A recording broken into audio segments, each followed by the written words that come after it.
Assalamualaikum warahmatullahi wabarakatuh. Perkenalkan, nama saya Nur Hasanah. Saya bekerja di SDN Negeri 2 Losari Kidul.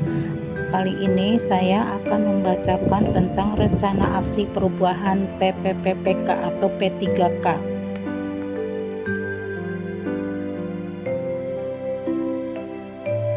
Latar belakang dari laporan ini, PPPPK adalah warga negara Indonesia yang memenuhi syarat tertentu yang diangkat berdasarkan perjanjian kerja dalam jangka waktu tertentu dalam rangka melaksanakan tugas pemerintah.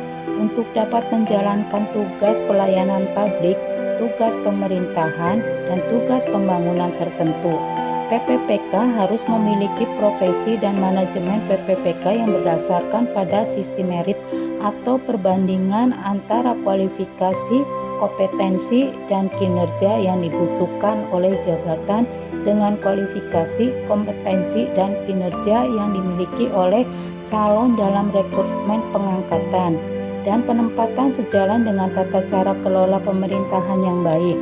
Sebelum ASN menjalankan tugasnya, diperlukan pembekalan atau orientasi tugas dan fungsi, nilai-nilai serta etika jabatan sehingga nantinya dapat memenuhi core values berakhlak dan employer branding. ASN bangga melayani bangsa sebagai transformasi budaya kerja ASN. Isu yang diangkat, lemahnya kemampuan peserta didik dalam menyerap materi pembelajaran. Gagasan yang diangkat, upaya meningkatkan motivasi belajar siswa melalui pembelajaran yang inovatif, efektif, dan efisiensi di SD Negeri 2 Losari Kidul.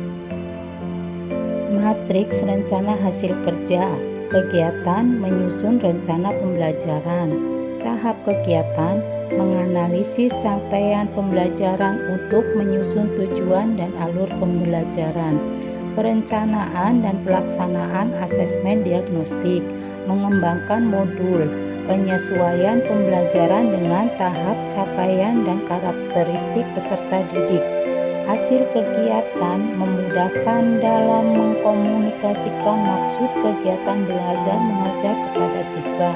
Melakukan pembelajaran secara mandiri, memudahkan guru memilih dan menyusun bahan ajar, membantu guru menentukan kegiatan belajar dan media pembelajaran, memudahkan guru mengadakan penilaian. Kegiatan kedua, melaksanakan pembelajaran dan bimbingan.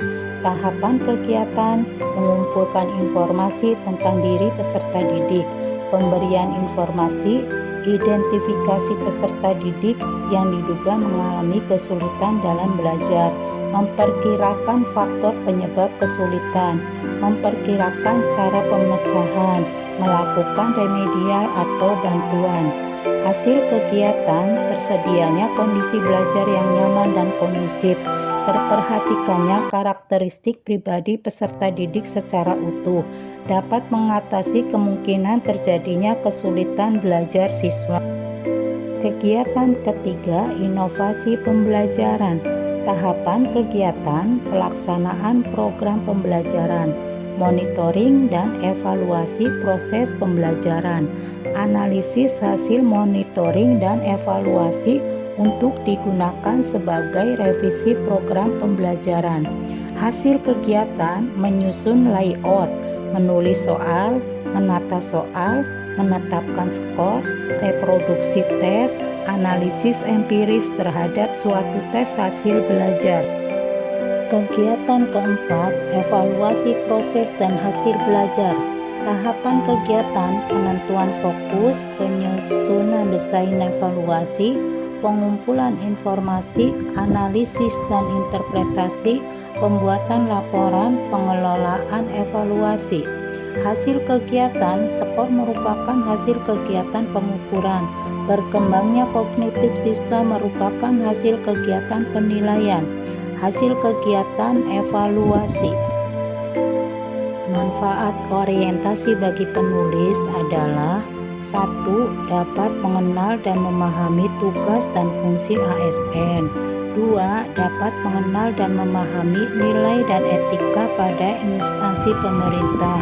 Ketiga, mampu mengaktualisasikan nilai-nilai dasar ASN berakhlak di SDN 2 Losari Kidul. 3. Membantu meningkatkan profesionalisme PPPK. Dan manfaat bagi siswa adalah pemberian tugas, pengembangan kemampuan mandiri, evaluasi kemampuan belajar, pengembangan pembelajaran inovatif, efisien dan efektif, pembelajaran yang menyenangkan. Terima kasih.